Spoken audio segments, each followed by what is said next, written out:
आदिवासी गोड्डा गोवारी समाज कृति समिति द्वारा संविधान चौक में धरना प्रदर्शन।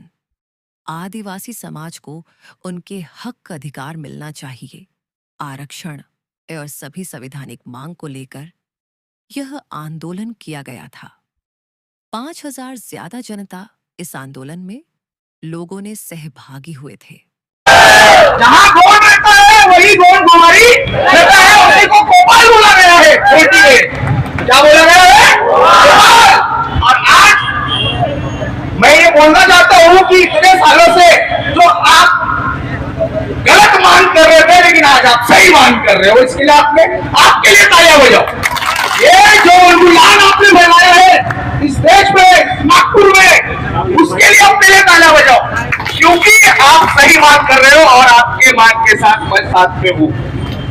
अभी भी हूं, पहले भी था, आगे भी रहूंगा। आप सही डिमांड कर रहे हो भाई। हर कोई, बता रहा हूं मैं, बोलने की बात है, हर कोई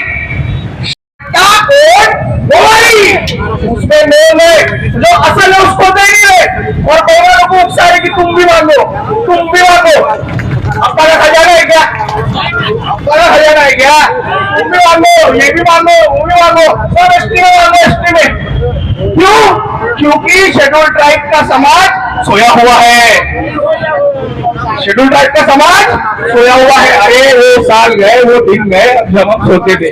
आज हम कॉन्स्टिट्यूशनल वे से डिमांड भी करते हैं और अपने हक की बात भी रखते हैं। और ये देखना चाहते हो, ये आलम देख लो वहां तक, मैं सरकार को बोलना चाहता हूँ, आलम देख लो वहां तक कॉन्स्टिट्यूशनल मांग पर अड़े हुए ये लोग गोंड गोवारी जमाती के लोग अपने कॉन्स्टिट्यूशनल अधिकारों की मांग के ऊपर अड़े हुए हैं।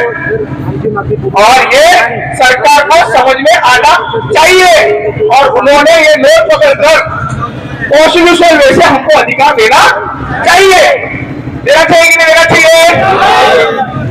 हम अपने हक का मांग रहे हैं, किसी और के हक का नहीं, हमारे हक का मांग रहे हैं, हमारी मांग है। अरे सिंपल सी बात है, बोर्ड ने जितनी वोट जमा किया है उसमें हमारी नोट है, तो उस हिसाब से हमको सर्टिफिकेट देना चाहिए। और ये आरक्षण की लड़ाई नहीं है भैया, मैं बता रहा हूँ आपको, आरक्षण की लड़ाई नहीं है, ये हमारे आदिवासियत की लड़ाई है। किसकी लड़ाई है? आदिवासियत की लड़ाई है, क्योंकि इस देश का आदिवासी ही मूल्यवासी है, बाकी सब बाहरी है। इस देश का आदिवासी ही मूल निवासी है, जड़ों का मूल निवासी है, बाकी सब बाहरी है।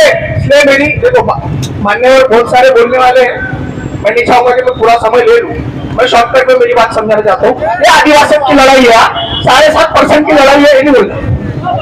7.5% की लड़ाई है, ये नहीं बोलना। ये आदिवासियत की लड़ाई है। किसकी लड़ाई है? आदिवासियत की लड़ाई है। ये उन्मूलन छोड़ोगे तो आदिवासियत के लिए जाएगा, 7.5% के लिए नहीं, 7.5% के लिए नहीं भैया। आप आदिवासी है, इस देश के ही नहीं, जहाँ रहते हैं वहां के मूल निवासी है। क्या है? आदिवासी है, हम आदिवासी है, यही के नहीं, यही के नहीं, जहाँ रहते हैं उस देश के मूल निवासी है। ठीक है? आदिवासी बहुत बड़ा शब्द है अपने आप पे, आदिकाल से वास करने वाला, एबोरिजिनल। एबोरिजिनल भगवान में नहीं था, उसके पहले से आदिवासी रह रहे। आप चाहो तो रिसर्च कर लो, रिसर्च में सिद्ध हो गया है। मैं इतना ही कहना चाहूंगा, आप सही डिमांड कर रहे हो, बहुत अच्छी डिमांड है। दिल से चाहूंगा कि अपने लिए ताजा हो जाओ, अपने लिए ताजा हो जाओ। अरे इतने बाहर से लोग आके जमा कर रहे हैं, अपने आप अधिकार मांग रहे हैं। मेरे को आश्चर्य होता है कि मेरा आदिवासी भाई गढ़चिरौली के उरगेरा से आ रहा है, मेरा आदिवासी भाई भंडारा से आ रहा है, मेरा आदिवासी भाई बुलढाना से आ रहा है, अकोला से आ रहा है, अपने डिमांड को लेकर। ये जागरूक समाज को देख के आज हमको अच्छा लगता है कि मेरा समाज जाग रहा है और अपने हक अधिकार का मांग रहा है। अब किसी के बहकावे में आने की जरूरत नहीं है। जो तुम डिमांड कर रहे हो वो सही डिमांड है, उस पर अडिग रहना, उस पर अडिग रहना।